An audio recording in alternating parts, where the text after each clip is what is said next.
बाकी ये कि कराची के खाने शाने तो चल ही रहे हैं, अगर हम बात करते थोड़ा मैच से हटके, क्योंकि खाना पीना भी ज़रा साथ साथ ही चलता है। बिरयानी यहाँ पे जो है वो जनाब डिस्ट्रीब्यूट की जा रही है, लोग एंजॉय कर रहे हैं। इसी के साथ अगर हम देखते हैं तो एक समा जो क्रिकेट का यहाँ पर बंदा है मेरे पीछे बिल्कुल, वो भी जारी है। खिलाड़ियों के अंदर जो एक मोटिवेशन नज़र आ रही है, जो एक हौसला नज़र आ रहा है। सबसे अच्छी बात यह है कि मैंने यहाँ पर एक चीज़ ऑब्जर्व की है, एक एक खिलाड़ी के अंदर टीम वर्क है, एक एक खिलाड़ी जेलिन है, वो दूसरे को अपने एक्शंस के थ्रू भी समझा रहा है कि तुम यहाँ पर ये कर सकते हो, यहाँ पर ये कर सकते हो। हमारे इंटरनेशनल प्लेयर्स अगर हम बात करते हैं, बाबर आजम, नसीम शाह, शाहीन आफरीदी, फिर हमारे पास और बहुत, रिजवान की बात अगर हम करते हैं, रिजवान कंट्रीब्यूशन करते हैं किसी हद तक खिलाड़ियों के साथ, मगर ये चीज़ जो है ना ये आपको जोड़ती है।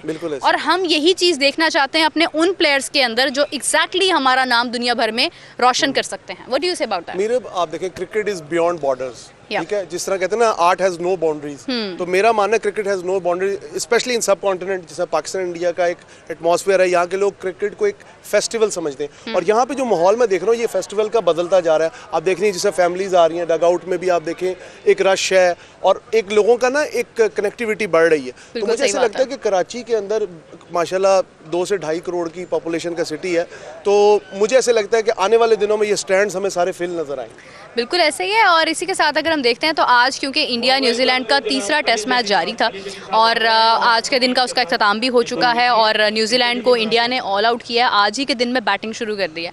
मेरा पर्सनली ये मानना था कि इंडिया को आज कम से कम 8 विकेट्स ले लेनी चाहिए, अगर ऑल आउट कर देते हैं तो बहुत ही अच्छी बात है। और मतलब इंडिया ने बैटिंग शुरू की और उसके बाद जो है वो इंडिया की अभी 4 विकेट्स आज के दिन में चली गई हैं। लेकिन ऋषभ पंत और अगर हम बात करते हैं शुभमन गिल की अगर पार्टनरशिप जारी हो जाती है तो उसके बाद सिचुएशन जो है वो बिल्कुल डिफरेंट हो सकती है, यानी कि मैच जो है वो किसी हद तक हाथ में हो सकता है और ये पार्टनरशिप काफ़ी हद तक जो है वो समटाइम्स चल भी जाती है। इंडिया न्यूजीलैंड के लिए बहुत सारी नेक तमन्नाएं हैं, मैच डेफिनेटली बहुत इंटरेस्टिंग होगा और इंडिया क्योंकि अपने 2 मैचेस हारा है तो आखिरी टेस्ट मैच उनका डेफिनेटली बहुत ज़्यादा क्रूशियस है।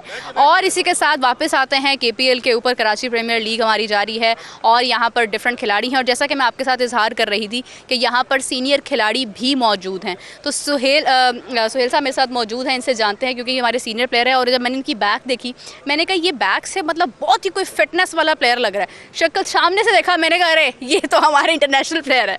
तो अस्सलाम वालेकुम, कैसे हैं आप? वालेकुम सलाम, कैसे आप? खैरियत से? मैं बिल्कुल ठीक हूँ। मुझे ये बताइएगा कि आपका यहाँ पर आना और यहाँ पर आकर जिस तरह से आपको मैंने देखा, आप बाकायदा एक्शंस के थ्रू मतलब अपने आप को चार्ज भी कर रहे हैं और आप खिलाड़ियों को भी चार्ज कर रहे हैं जो वहाँ पर बॉलिंग करते हुए नजर आ रहे थे। किस तरह से ये आपने रिलेशन बिल्ड किया अपने प्लेयर्स के साथ? हाँ जी, ये कि सीनियर प्लेयर मैं मतलब इस जूनियर के साथ यही मुझे करना पड़ता है, उसको थोड़ा सा जगाना पड़ता है, उससे काम लेना पड़ता है, तो इसलिए मुझे ये करना पड़ता है। और ये क्रिकेट की खूबसूरत ये है कि जूनियरों के साथ मैं काम करूँ। मैं इसलिए अभी तक खेल रहा हूँ कंटिन्यू कि मैं कुछ अपने जूनियर को सिखा भी दूँ और उससे ये कि जो टैलेंट मुझे नज़र आता है तो उसके लिए मैं मतलब एक कोशिश करता हूँ कि कई अच्छी डिपार्टमेंट या कई जगह पे हो तो उसके लिए बात भी कर देता हूँ। बिल्कुल सही बात है। आज आपने जिस तरह से एक बॉलिंग का एक पैमाना सेट किया जिसके ऊपर आप लोगों ने 8 विकेट्स भी निकाल ली और स्कोर जो है 160 तक हो गया। मेरी से पहले जब बात हुई खालिद से तो खालिद ने मुझे बताया कि हमारा जो एस्टिमेटेड टारगेट है वो 160 का है और उन्होंने वो करके भी दिखाया और आपकी तारीफ भी वो बहुत कर रहे थे कि बॉलिंग डेफिनेटली बहुत अटैकिंग भी है।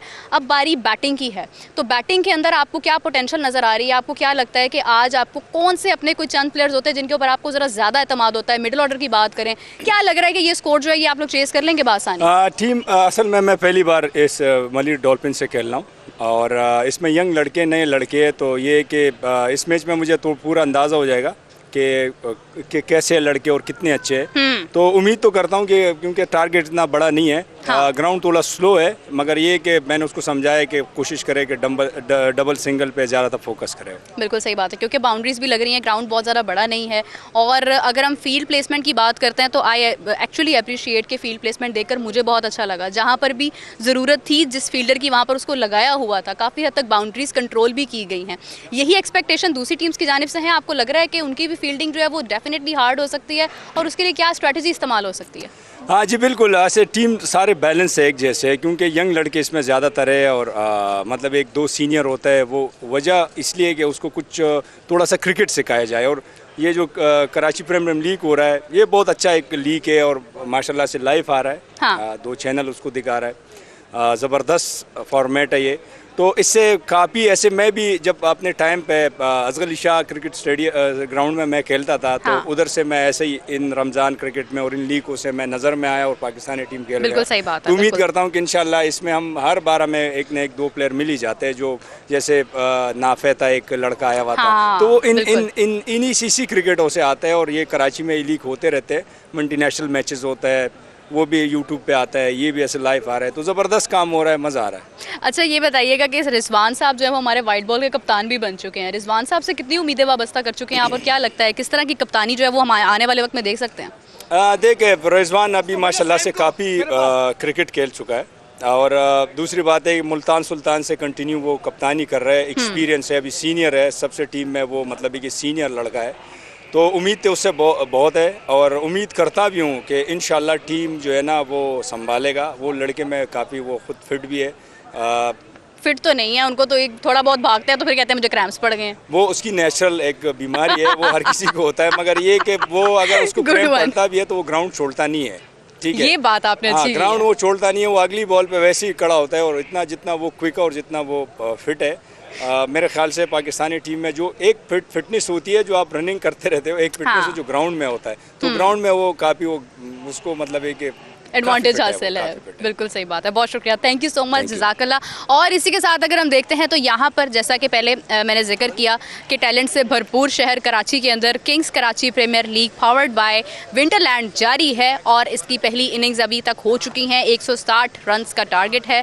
दूसरी टीम ने अब जनाब जो है वो अपनी बैटिंग का दोबारा से आगाज़ करना है, बैटिंग करनी है, और देखना यह है कि किस तरह से वो टारगेट को चेज़ कर पाते हैं।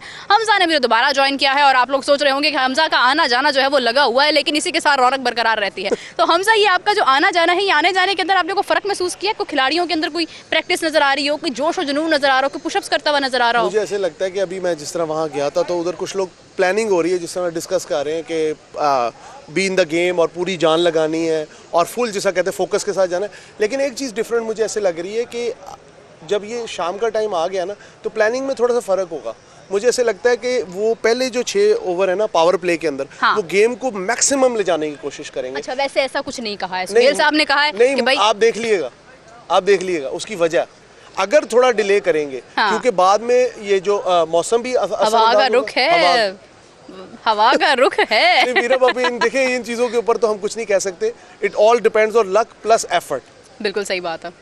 चलिए देखते हैं क्या रन्स बनते हैं, किस तरह से चेस किया जाता है, किस तरह से प्लानिंग की जाती है, स्ट्रैटेजी क्या होती है। अच्छा, एक और बहुत अच्छी बात यह है यहाँ पर कि सब मैच जो है ना वो आगे फ्रंट पे जाके देख रहे हैं। एक चीज़ होती है, मोस्टली हम लोग देखते हैं मैचेस के अंदर एक बोरियत का समा होता है, मतलब मैच जारी है, लोग अपने काम कर रहे हैं, लेकिन तमाम लोगों की नज़रें मैच के ऊपर हैं।